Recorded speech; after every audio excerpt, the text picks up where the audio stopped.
Pero bueno, vamos a empezar a charlar de algunas de las cosas que estuvieron pasando en la semana, otras también efemérides, como siempre, ¿no? Que no nos faltan.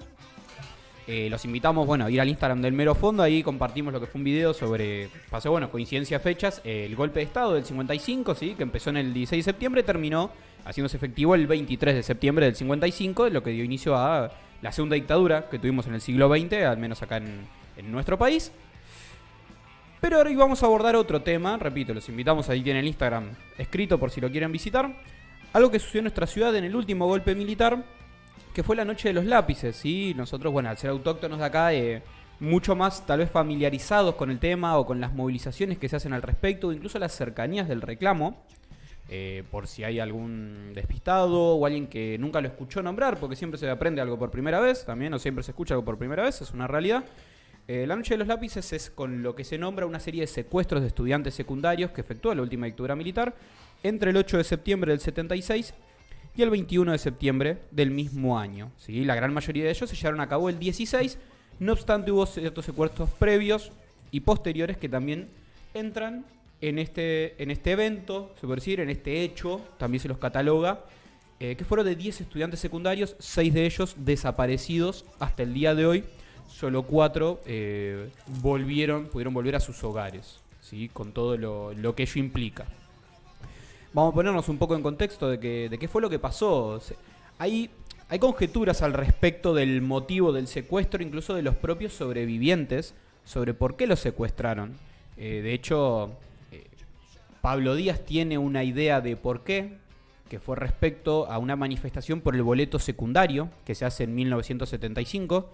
Emil C. Moller tiene una teoría contraria. Ella lo que dice es que cuando los secuestraron no les preguntaron absolutamente nada por el boleto estudiantil, sino que tenía más que ver con otro tipo de motivos, el secuestro, justamente por ser militantes jóvenes, y esto que hablamos siempre de la última dictadura militar, ¿no? O sea, el secuestro, la tortura y además una cuestión de disciplinamiento de la sociedad en general, de no inmiscuirse en la política. ¿Qué pasó? En agosto del 75, movilización de estudiantes secundarios pidiendo al gobierno de Isabel Perón en ese momento el boleto escolar, ¿sí?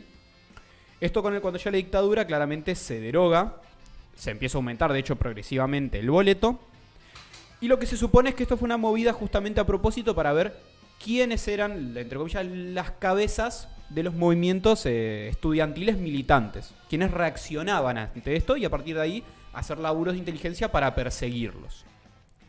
Cabe destacar, todos los desaparecidos y torturados durante la noche de los lápices tenían entre 16 y 18 años, ¿sí? Justamente todos estudiantes y militantes del colegio. La gran mayoría de ellos parte de la UES, otros no, otros ni siquiera militaban, fueron básicamente detenidos y torturados, dependiendo incluso del colegio al que iban. A partir de acá, obviamente, la dictadura en ese momento saca varias conjeturas, como todo lo que hacía en ese momento, que era teñir de muchísimas cosas peyorativas e incluso para esa sociedad del por qué, del cómo. A partir de ahí tenemos incluso varios episodios de lectura que es todos eran montoneros, dice, como si eso lo justificara, ¿ves? Tenían bombas en sus casas. Iban armados a las escuelas. Exactamente. Eran terroristas. Eran terroristas, era el terrorismo de la subversión. De hecho, el discurso más icónico de eso creo que es del 19 de abril del 77 de Videla, hablando de, por ejemplo, es un hecho que por ahí repetimos mucho acá, pero la apropiación de papel prensa, diciendo que a Greiber y a Lidia Papaleo se lo habían sacado porque ellos tenían dinero de la subversión con el cual lo habían comprado. Entonces, a partir de ahí, en realidad era un hecho de cortar con el terrorismo. Sí, de seguridad nacional. Exactamente. Como para teñir un poco de lo que sucedía, ¿no? Bueno, cuestión. Apenas se asume la dictadura empieza a repartir en los colegios un manual de lo que es el manual contra la subversión en el ámbito cultural y educativo. ¿Qué decía este manual? Un manual, si te imaginan, súper interesante, de una densidad teórica alucinante, tal vez de otro plano al que nosotros podríamos comprender. Para vos, Borges. Totalmente. En el que bien que tuvo que venir lectura del 76 para que Borges después del 83 diga que se equivocó y que la democracia no era una estadística nada más. Menos mal. Por algunos que realzan las mentes más brillantes del siglo XX. Por lo menos se desdijo otros tantos que no se dijeron nada. Otros hicieron los boludos también. Pero bueno, no importa, nos fuimos para otro lado, pero cuestión. Continuemos con el manual. Sí, continuemos con el manual. Este manual que decía, informaba a las autoridades y a los docentes de las escuelas formas de identificar y accionar con la subversión en los colegios. E identificaba clases de adeptos a la subversión. Dice, uno por ejemplo son los docentes marxistas, que dice que se amparaban en la privacidad del aula para meter ideas en la cabeza de los alumnos. ¿Cuáles eran estas ideas que identificaba el manual? Ir contra la moral que sostenía la paz y las buenas costumbres de la sociedad en la que vivimos. Nada amplio el No, para concepto. nada. Claro, entonces... Y retorcido. Exactamente. Entonces, ¿qué hacían? Profundizaron. Para eso que decís vos. ¿Y qué es ir contra eso? Que es ir contra la moral. Claro, dice, se agarran, dice, se aprovechan de cuestiones sociales y económicas que poco tienen que ver. Entonces, a través de ese descontento, se toma gente que puede ser adepta a la causa y a partir de ahí la van infiltrando porque tiene varias etapas. Ahora vamos a llegar a eso que después lo especifica el manual. Después hay otra categoría, que es la de docentes no marxistas, pero que avalan estas manifestaciones de sus estudiantes respecto del descontento social y económico, que atenta contra la paz. Por lo tanto, por más que no sean marxistas, están accionando también. Después la de docentes que aprueban sus luchas. O sea, esto es lo otro, dicen, están de acuerdo con las luchas de los estudiantes. Y la cuarta categoría, los docentes que a pesar de no ser marxistas ni incitar a que hagan estas luchas y estar en desacuerdo, no lo denuncian a las autoridades de la nación. Estas 4 categorías incluyen cómo podían influenciar los docentes a la subversión y estar accionando a favor de ella en todos los casos. Después hay otros manuales que completaban, que se fueron sacando, como por ejemplo cómo identificarlo. Incluso de orientación a los padres, que era tener cuidado si los chicos en la casa empezaban a decir palabras como marxismo, como proletario, como burgués, como subversión. O sea, tener mucho ojo si los chicos en las casas empiezan a decir estas palabras. No, pero ahora hay adoctrinamiento. No, pero en la Unión Soviética. Además, y ojo, que no fue nuevo con la dictadura del 76 esto, si tal vez fue la más planificada, pero ya en la dictadura del 66 estaba todo esto. De hecho, cuando vos hacías la formación militar en la colimba, se te decía cómo identificar un subversivo. De hecho, Felipe Piña cuenta esto, ya que él tuvo que hacer la colimba de joven en esa época. En el método Rebord creo que lo cuenta cuando decían, ¿cómo identificar un subversivo? Lee muchos libros, por ejemplo.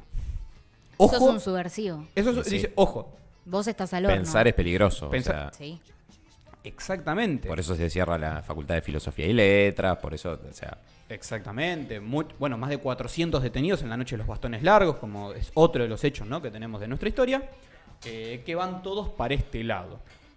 Pero bueno, esto es un poco el manual de la subversión. Lo que implican en este manual, además de varias directrices, es ojo con ciertas agrupaciones, en especial 3. La Juventud Guevarista, la Unión de Estudiantes Secundarios y la JUP, la Juventud Universitaria Peronista. Esas, en especial, dice, tienden a tener elementos subversivos. Cabe destacar justamente lo que decíamos, la mayoría de los chicos detenidos en las noches de los lápices eran militantes de la UES, que ubicaba más que nada militantes tanto de izquierda como del peronismo, más de lo que se llama la tendencia. Repito, aclarar porque siempre alguien por ahí escucharlo por primera vez, el peronismo en sus vertientes, a lo que uno dice de derecha, se le llamaba más la ortodoxia, aquellos que se asemejaban más a los espacios izquierdas se llamaba la tendencia. La JP, si se quiere, versus los sindicatos. Exactamente. La gran diferencia histórica. Claro, tal cual, totalmente. Bueno, cuestión. La dictadura empieza a lanzar un plan en todos los colegios del país, ¿sí?, cuando hablamos de que fue la más sistematizada y más planificada en su accionar respecto de esto. Lo que tenemos en estos episodios del 16 de septiembre, 8 de septiembre y 21 de septiembre, secuestros de estudiantes, torturas, posterior desaparición. Algunos se presume fueron fusilados en enero del 77, justamente previo a esto que hablamos, por ejemplo, de papel prensa, de lo cual claramente no está confirmado por esto. La gravedad de lo que tenemos que reiterar siempre es la figura del desaparecido, ¿no?, por parte del Estado Nacional. Los otros 4 de ellos fueron lo que se llamaba en la dictadura, se los blanqueó, es decir, se empezó a saber dónde estaban y quedaron a disposición del Poder Ejecutivo Nacional hasta 1978. Cabe destacar que este caso recién fue conocido masivamente, por decirlo de una manera, con el testimonio de Pablo Díaz.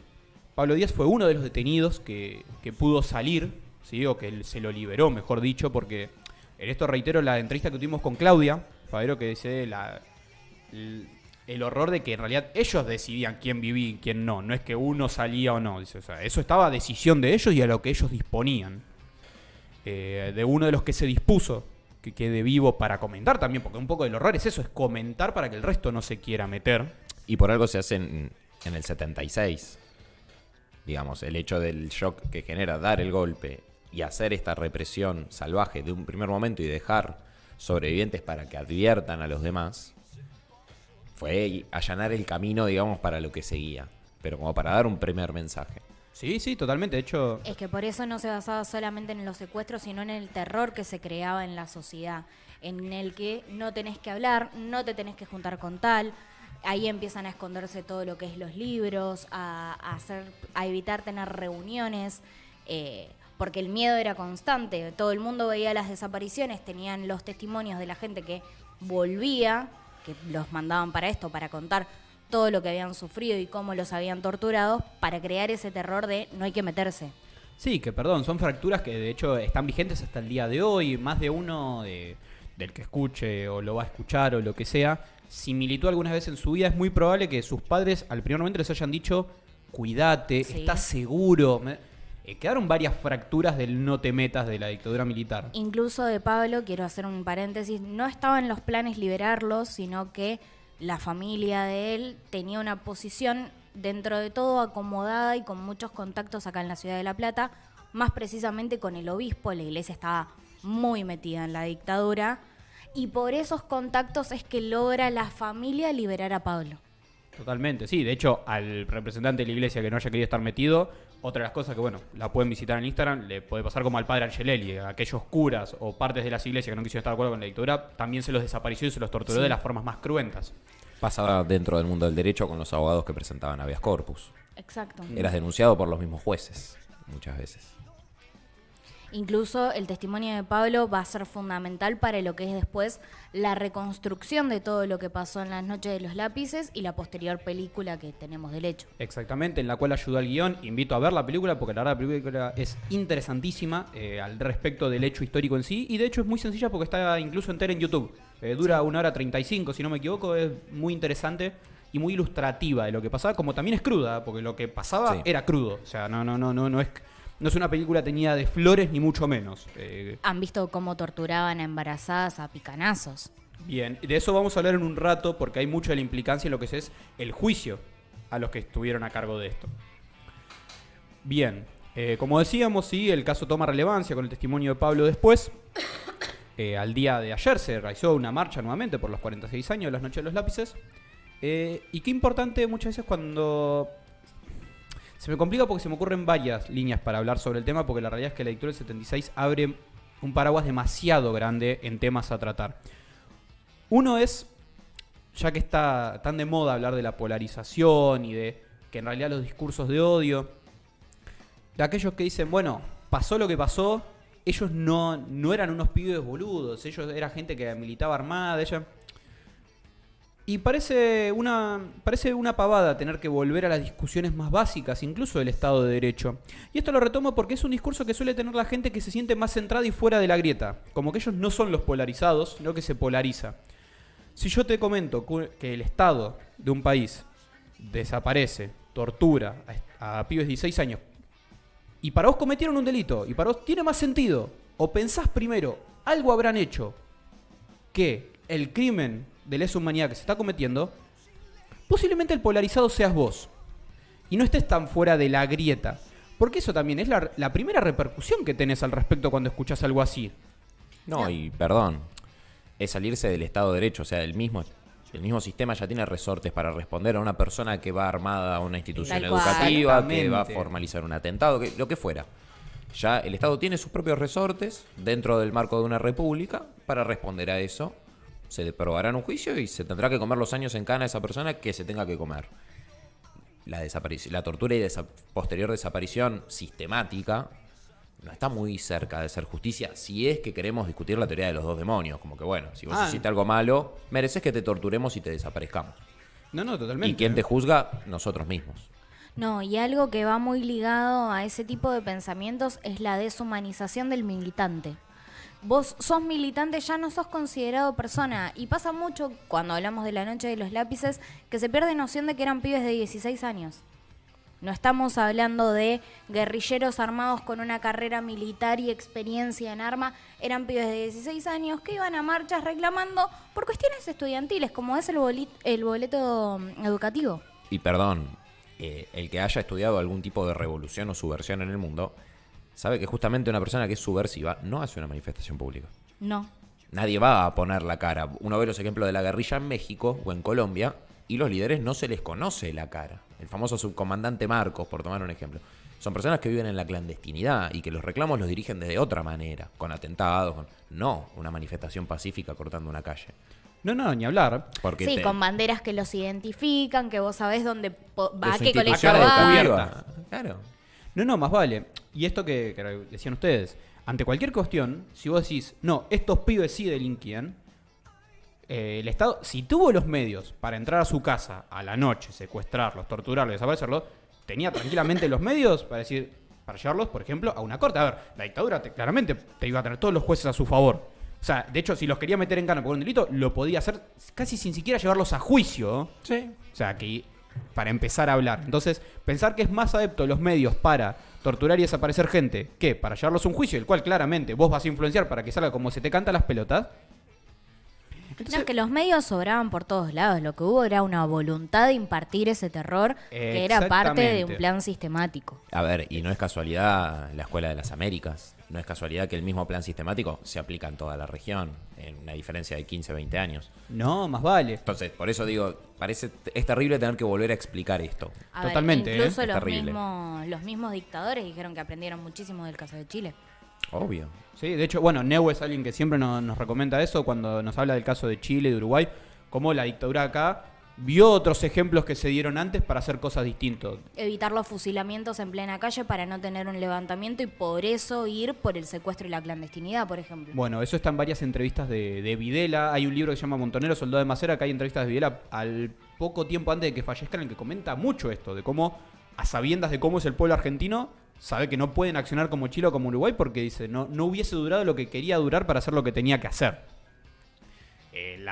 Las entrevistas son cruentas, es literal, palabra por palabra, de los perpetradores del horror, básicamente, y cómo, entre comillas, ellos veían eso. Cuestión. También a sabiendas, justo lo que decían ustedes, de esto de que había varios campos en los que se hacía, llamar a la reflexión también de varios partidos políticos.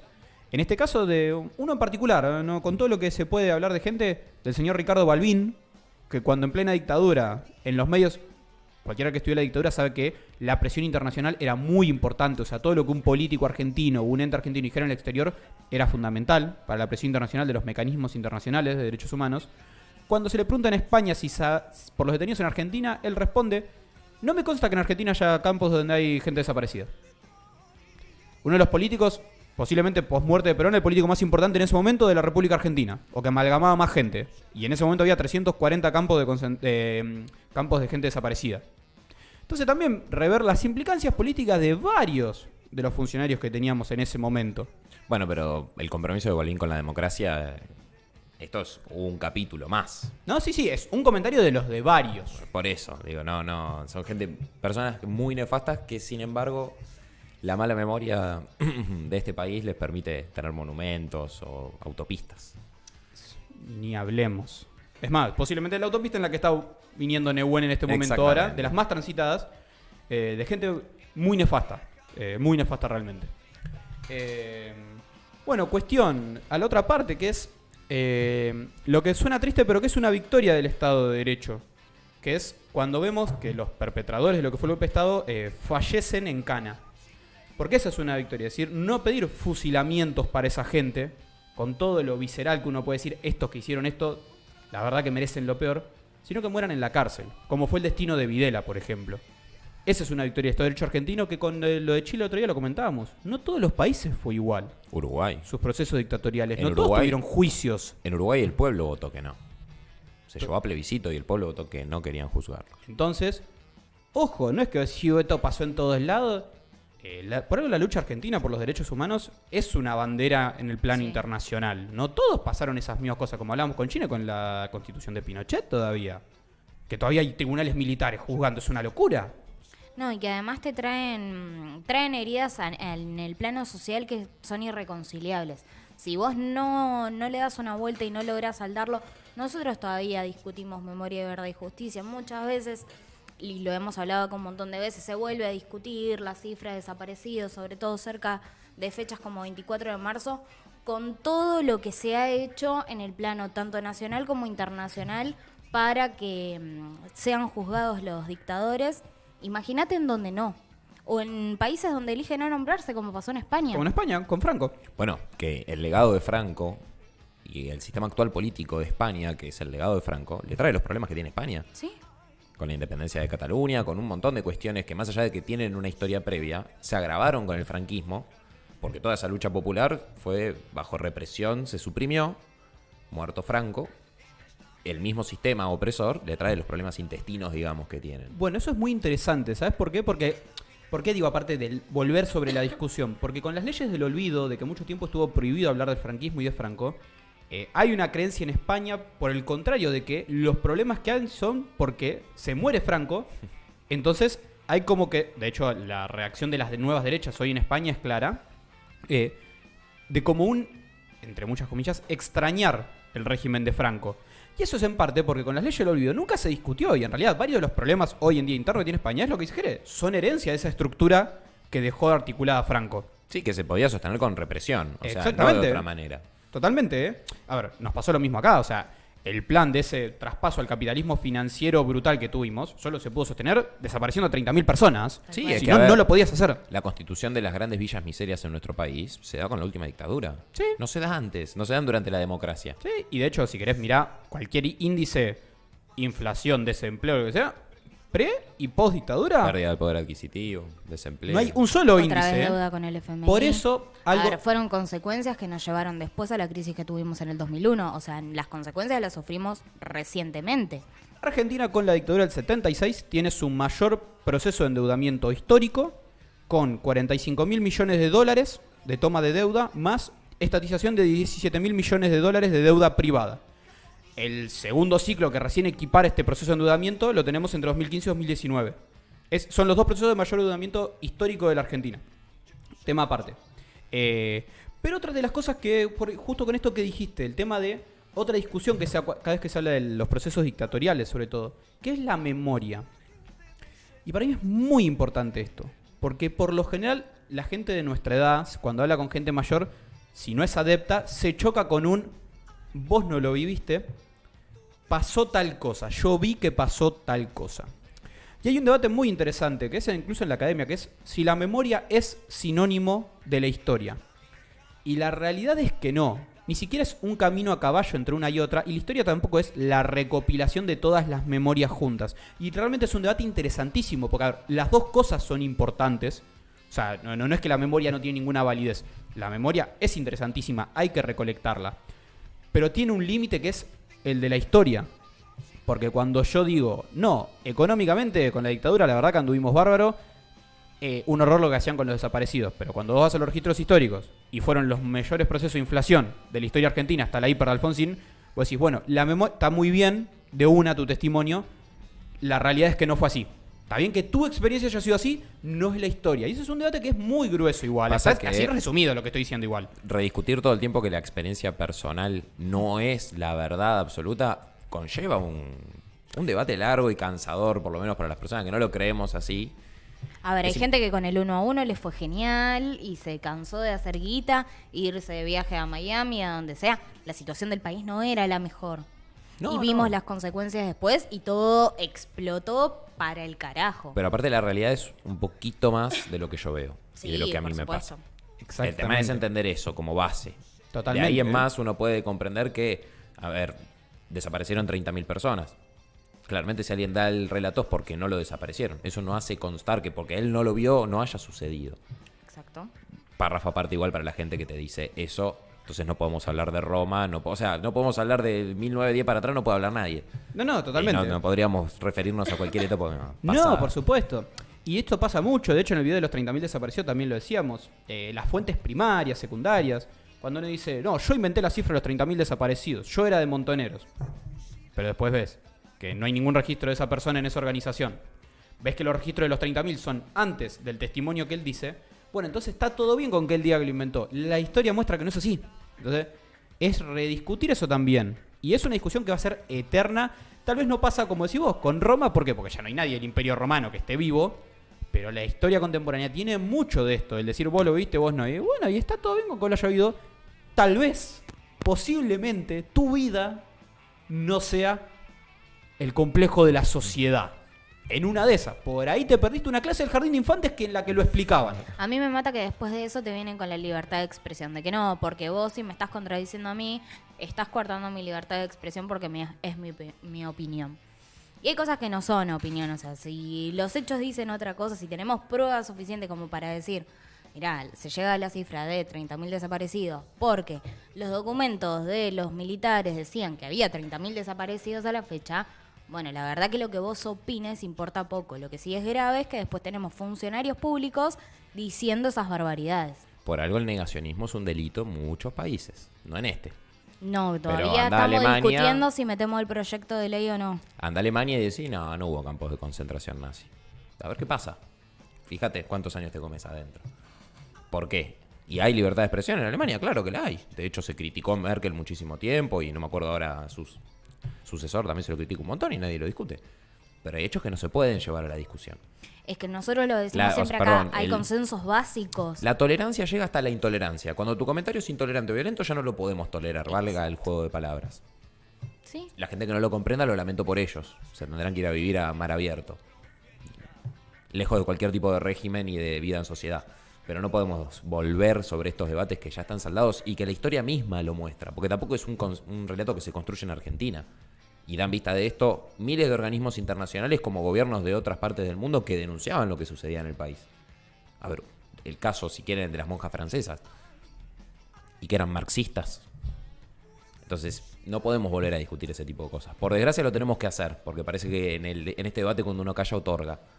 Pero realmente es lamentable tener que remarcarlo todo el tiempo y que cada vez atrasemos más, porque parece que volvemos a rediscutir cosas que ya estaban saldadas o por lo menos parecían. Eso me pasa a mí. Hay un montón de cosas que yo daba por saldadas después de un largo proceso de tener que hacerlo y que después de un tiempo en el que se dejó de dar la discusión, reaparecen. Entonces, evidentemente, la discusión no está saldada nunca. Es una constante. Gran enseñanza, en este caso.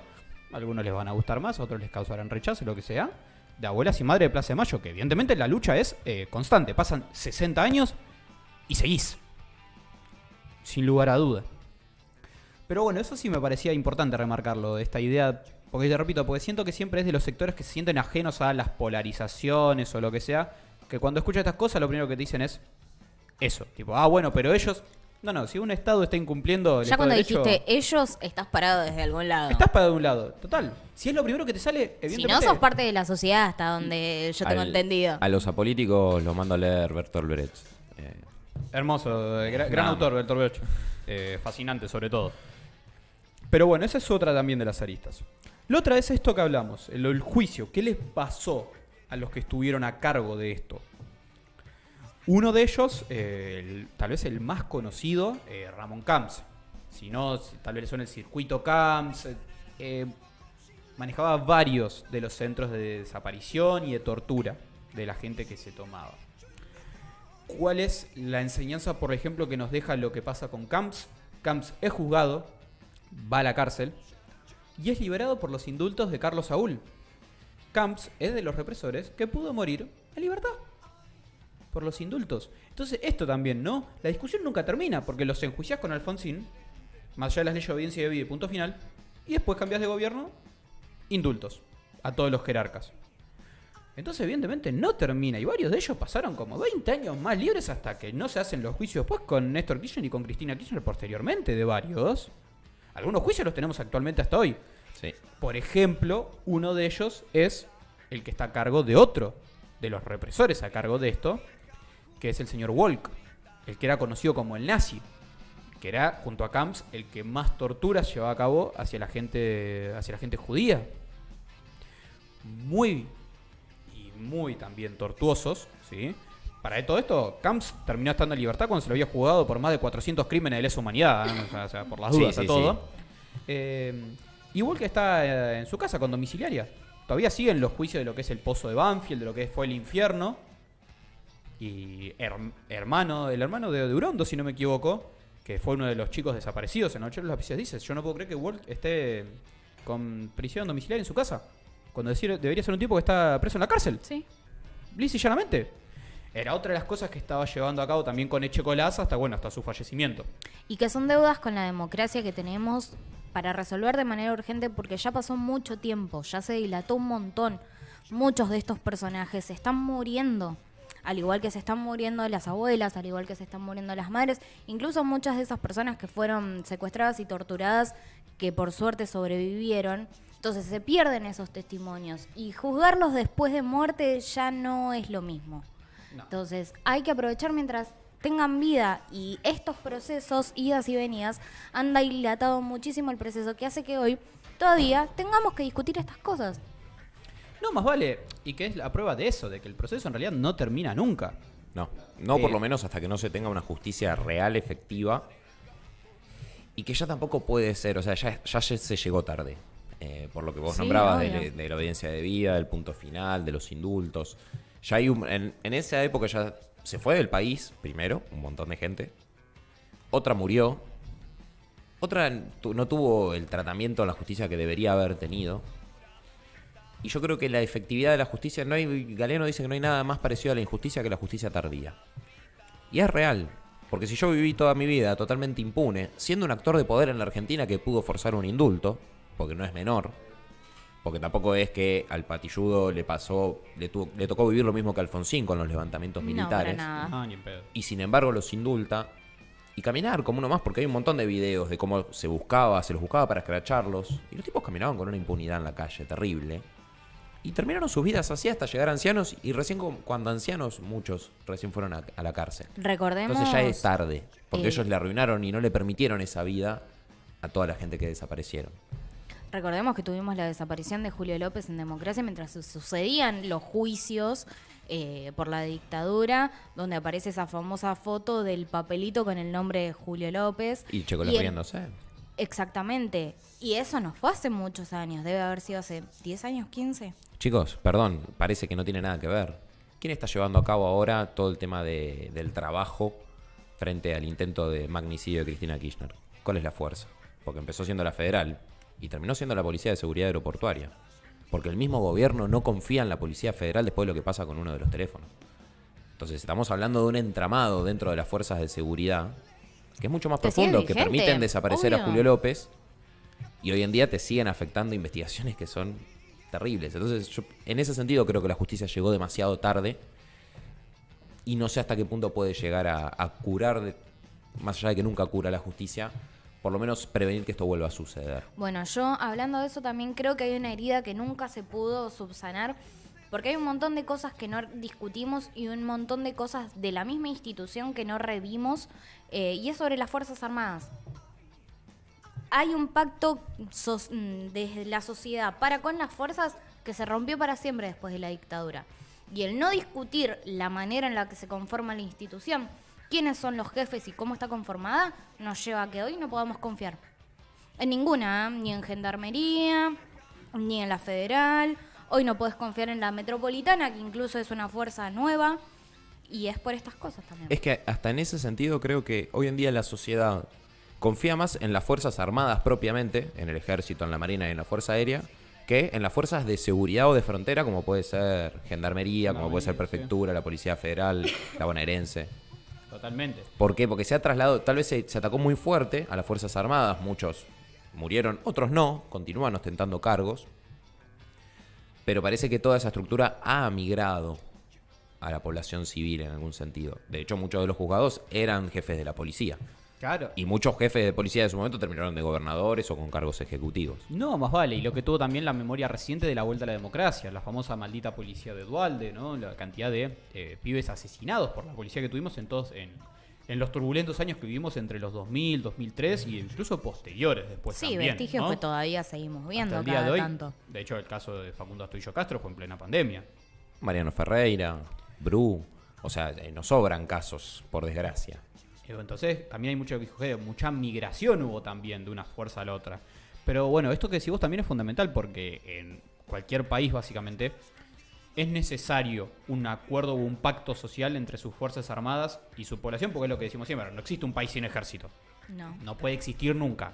Y tener un ejército débil es lo que permite que te hagan cosas como Malvinas y como un montón de cuestiones más. O sea, siempre necesitas tener unas fuerzas armadas, en el mejor de los casos, de élite. No es malo en sí mismo eso. El tema es qué han hecho esas fuerzas armadas a lo largo del tiempo con esas adepciones, con esa fuerza, con ese presupuesto, con lo que sea que se les haya destinado a lo largo de la historia con respecto de su población. Y a veces se pone demasiado el foco en que la gente no confía en las Fuerzas Armadas y no que han hecho las fuerzas a lo largo del tiempo Tal cual. para que ese pacto esté roto. Yo siento que es muy cómodo decir, más allá que creo que sea necesario restablecer ese pacto, repito. Sí, porque también hoy en día en las fuerzas las forman personas que no tuvieron nada que ver. Exactamente. Y que no tienen por qué tampoco pagar los platos rotos de la institución a la que pertenecen. Yo eso lo entiendo y lo valoro un montón porque Tal cual. no tienen por qué hacerlo. No. Tal cual. Es que yo en eso coincido, que el ojo siempre está visto por parte de la sociedad. La sociedad es mala, que sigue prejuzgando a las fuerzas de seguridad Pero también del otro lado, no solo que no se ha dado la discusión de rever toda la institución en sí, desde la formación hasta los cargos más altos, sino que han hecho por recuperar ese lazo con la sociedad.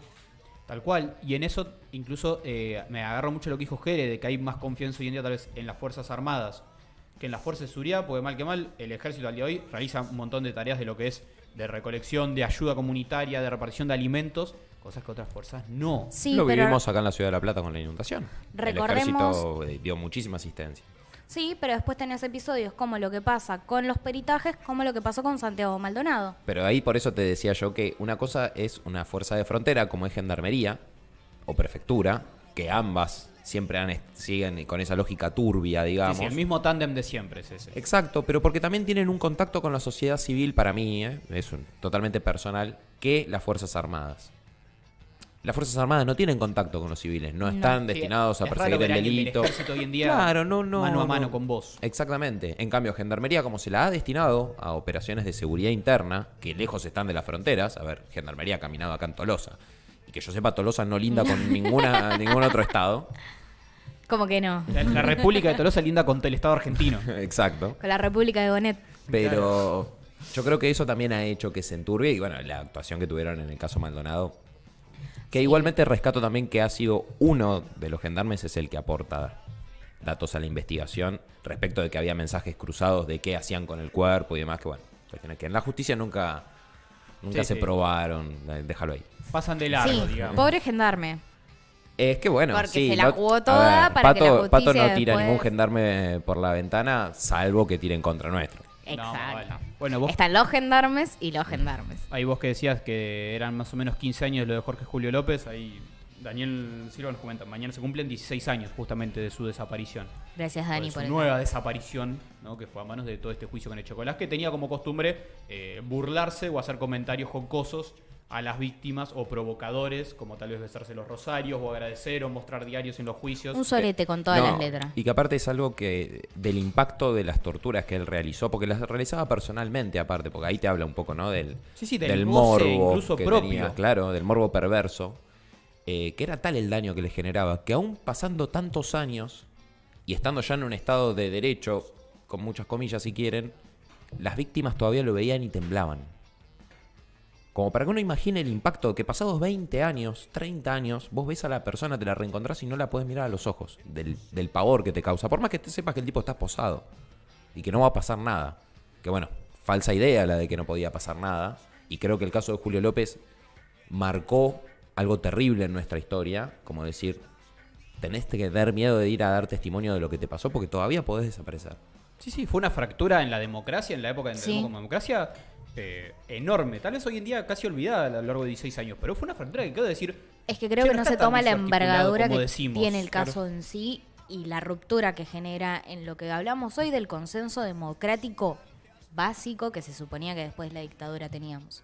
Tal cual. Bueno, en eso yo retomo una frase, fue hace como 15 años, pero recuerdo, de Cristina Fernández de Kirchner en el Senado, que le adjudicaban el hecho de debilitar a las Fuerzas Armadas y desprestigiarlas, o del odio de la sociedad a las Fuerzas Armadas. Tiene una respuesta que a mí, por lo menos, me resulta interesante. Que es que dice, o sea, los que más han hecho para el desprestigio de las Fuerzas Armadas en nuestro país fueron justamente los jerarcas militares que hicieron todas las atrocidades que hicieron. O sea, esos fueron los que primero desprestigiaron y rompieron el pacto social desde el vamos. Todo lo demás es una reacción posterior y tratar de recuperar y resarcir un montón de los crímenes que se llevaron a cabo. Dice, pero esos fueron los primeros en desprestigiarla. Es que en realidad, le pese a quien le pese, las primeras actuaciones que se toman desde el Poder Ejecutivo, el presidente es el comandante en jefe de las fuerzas, para acercarlo a la sociedad civil, fue empezar a darle participación en las catástrofes naturales o sociales para que ayuden al pueblo y se rompa un poco esa enemistad. Como que ver al ejército ayudando a un civil. Una visión más social, claro, más cerca de amigable, la gente. Y que tenga una Inofensiva. utilidad. Exacto. Porque nunca, por ejemplo, no actúan armados. Siempre van con asistencia, con misma comida que es del ejército, Sí, o con la agua, o Cruz ropa. Roja. Entonces, las actuaciones más grandes para volver a unir ese tejido entre la sociedad civil y los militares fueron de Néstor y de Cristina Kirchner.